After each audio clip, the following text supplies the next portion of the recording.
Hello, ladies and gentlemen. Welcome back to the Cat Lady. We now have access to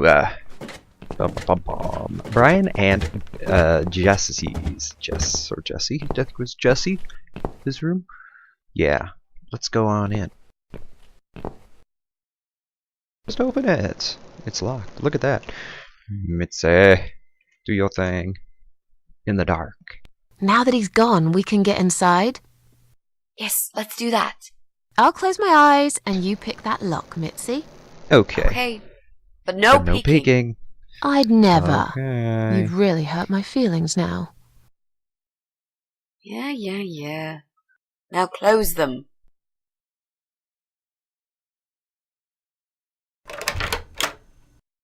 There, job done. Jesus, are these...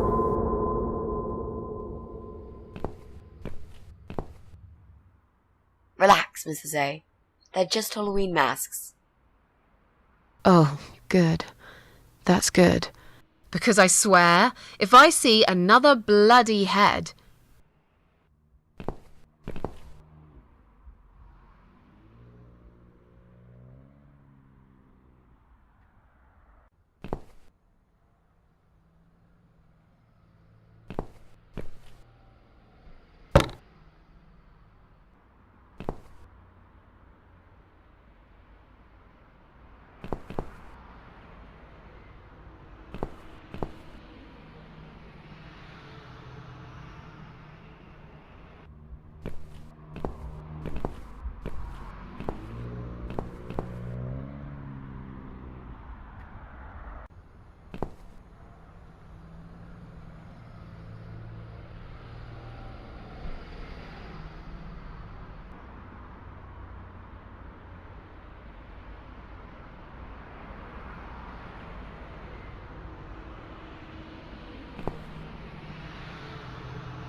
So, who's got windows over this side of the building?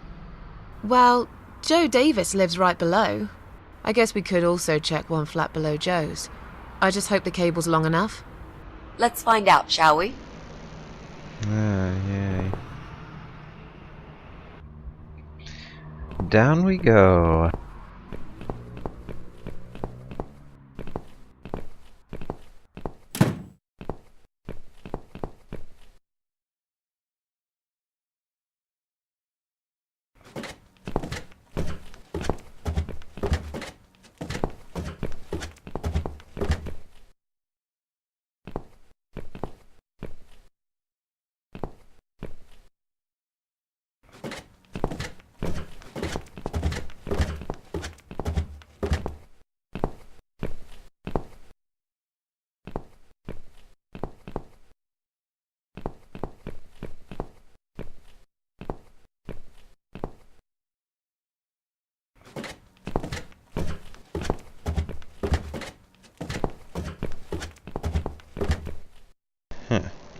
So,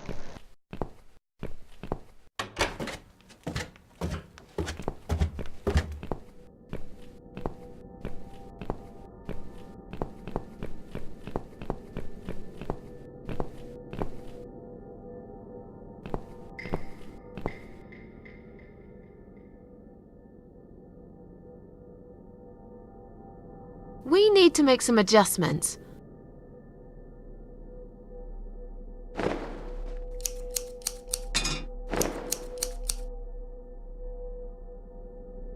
Now this is a dress worthy of the cat widow. Why don't you admit it was too small for you? Ha ha, bloody ha. Why don't you just shut up? Whoever wore this dress probably hadn't eaten in years. You'd struggle to get a skeleton into it. This is it. We've got all we need. Great! Are you going to tell me about the cat widow now? Yes, it's story time, Mitzi. The legend says there was once a bad man who hated cats. He hated his neighbors too, and his job. And when it rained, he'd curse and smash things. He hated his bald head and his weak, ugly body. He probably hated himself the most, although he would never admit it. I think I see where this is going. One day, out of pure hatred for the whole world and everything that lives, he captured a family of cats and drowned them all in the river. That day, the sun turned black and all the birds went silent as the 6 kittens struggled for life. But trapped in a strong canvas bag, they never had a chance. They all died that day, all but one. The mother cat, in a desperate fight to set herself free, by pure luck clawed her way out of the bag and swam to the shore. She lost everything that day, her beautiful children and her proud husband. Her heart crashed into pieces as she watched their limp dead bodies stolen by the current. Running after them, she followed them for days, for as long as she could. Then, eventually, she lost sight of them. She stayed on the bank of the river for a while. The world stopped turning for her, her eyes empty and blind. And then, one day, she slowly slid down the bank and into the cold, dark water. She gave in to it. She let the river take her away too, cover her mouth, her ears, her eyes. But as the water filled her lungs and she started slipping into darkness, there was another strange feeling that burst in her mind like a ball of flames. Anger, rage even. Her last craving, before she drowned, was for revenge, for blood. And so she returned, reborn and changed, a cat widow, veiled in black, mistress of the cats. Her body of a young woman, but her eyes of a cat, and her face, white, rotten, face of a corpse. Those who saw it rarely lived to tell the tale. She would get her revenge on all cat killers and cat torturers. But there was someone she had to see first, someone special, someone she really hated the most. As the evening came, it was strangely quiet in the man's flat. As he lived alone, he usually liked to fill the silence with the sound of radio or TV shows. But that night, he switched them all off, feeling anxious and tired after work.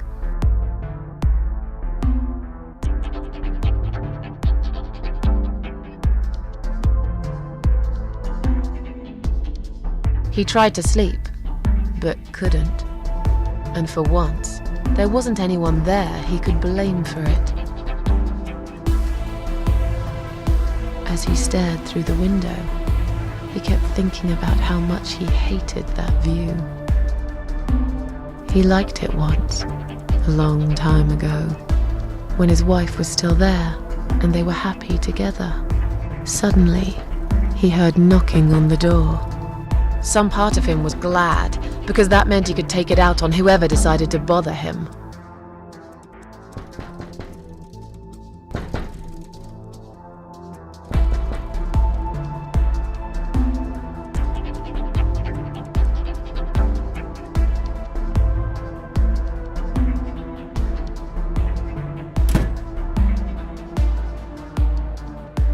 There was nobody there. He almost felt disappointed, but before he turned to walk away, he suddenly noticed something down the hall.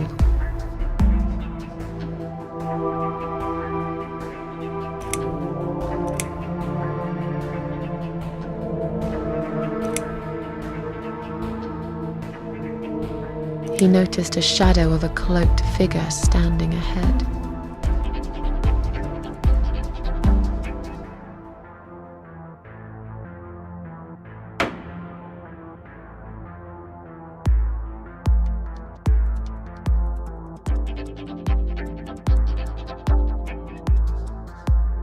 He stopped again. He couldn't believe his eyes.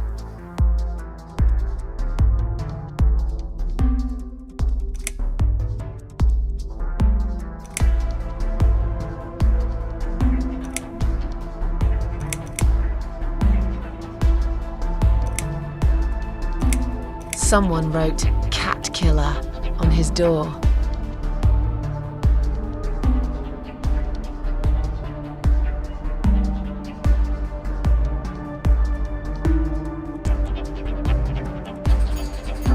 He had a passion for trains. Although he hated being a train driver, he had always enjoyed watching them move.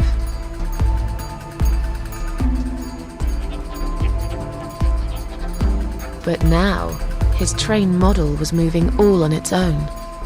He was absolutely certain he'd left it switched off.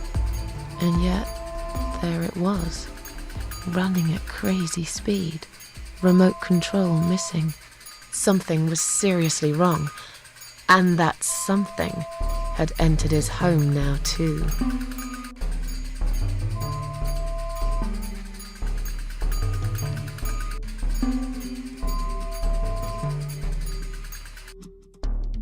He hoped he was just imagining things, tired as he was. But there was another surprise waiting for him in his bedroom.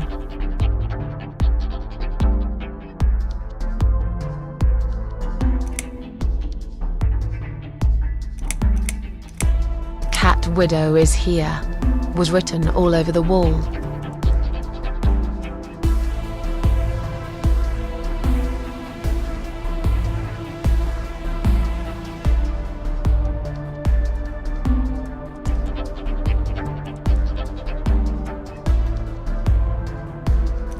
Getting really scared now, he decided to call the police.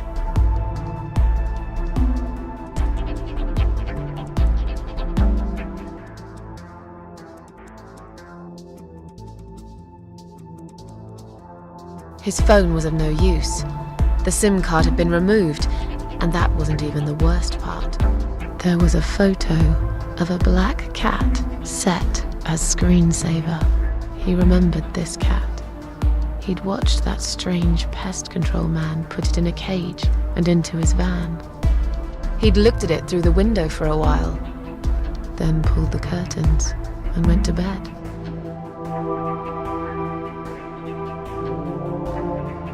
As in a dream, he went to the kitchen to get a drink.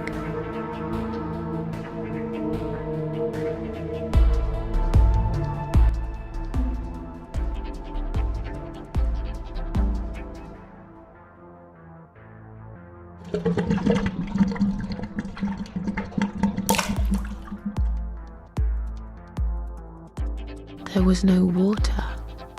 He knew there were valves in the basement that turned it off, but no one's been down there for years.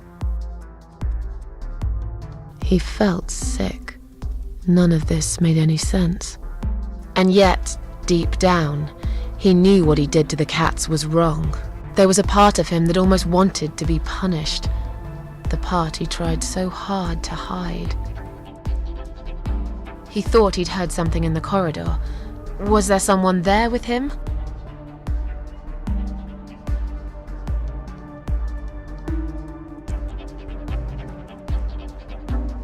His head was spinning.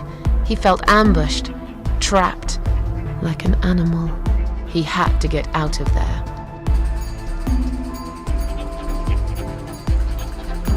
He stopped, paralyzed. He'd heard something right in front of him. A whisper. More like a purr.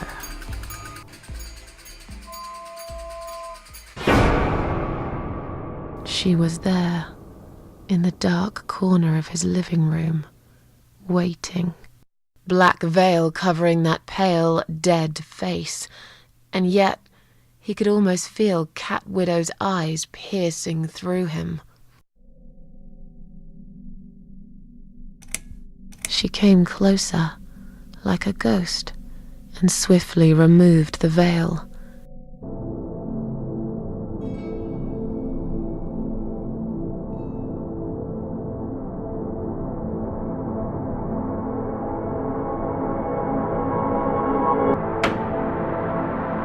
She came back for him, to take him to the river, to make him pay for what he'd done. As he looked into her eyes, he could feel the world spinning around him, his knees go weak, his pants suddenly wet around his crotch. As much as he hated life, he didn't want to die either. Inside, he was just a big, stinking coward. And then he fainted.